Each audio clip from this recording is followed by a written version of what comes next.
വിശുദ്ധ പൗലോസ് കൊറിന്തോസ്യർക്ക് എഴുതിയ ഒന്നാം ലേഖനം 11 അധ്യായം 23 മുതൽ 29 വരെയുള്ള വാക്യങ്ങൾ.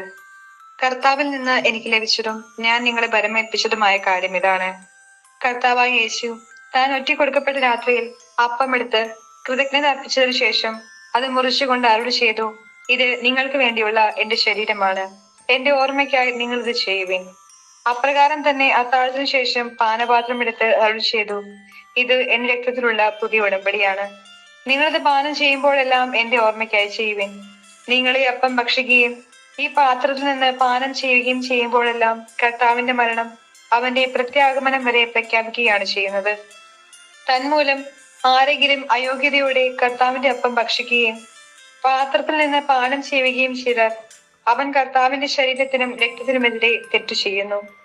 അതിനാൽ ഓരോരുത്തരും ആത്മശോധനയ്ക്ക് ശേഷം ഈ അപ്പം ഭക്ഷിക്കുകയും പാത്രത്തിൽ നിന്ന് പാനം ചെയ്യുകയും ചെയ്യട്ടെ. എന്തുകൊണ്ടെന്നാൽ ശരീരത്തെ വിവേചിച്ചറിയാതെ ഭക്ഷിക്കുകയും പാനം ചെയ്യുകയും ചെയ്യുന്നവൻ തന്നെ തന്നെ ശിക്ഷാവിധിയാണ് ഭക്ഷിക്കുന്നതും പാനം ചെയ്യുന്നതും. നമ്മുടെ കർത്താവായ മിശിഹായ്ക്ക് സ്തുതി. വിശുദ്ധ യോഹന്നാൻ എഴുതിയ സുവിശേഷം 13 അധ്യായം 1 മുതൽ 14 വരെയുള്ള വാക്യങ്ങൾ.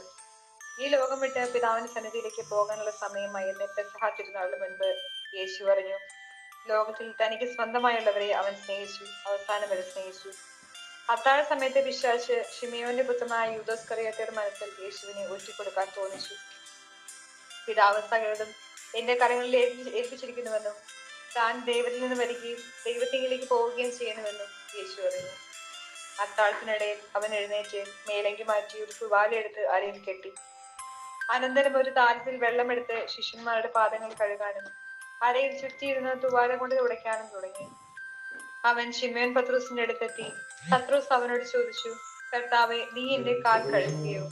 യേശു പറഞ്ഞു, ഞാൻ ചെയ്യുന്നതെന്തെന്ന് ഇപ്പോൾ നീ അറിയുന്നില്ല, എന്നാൽ പിന്നീട് അറിയും. പത്രോസ് പറഞ്ഞു, നീ ഒരിക്കലും എന്റെ പാദം കഴുകരുത്.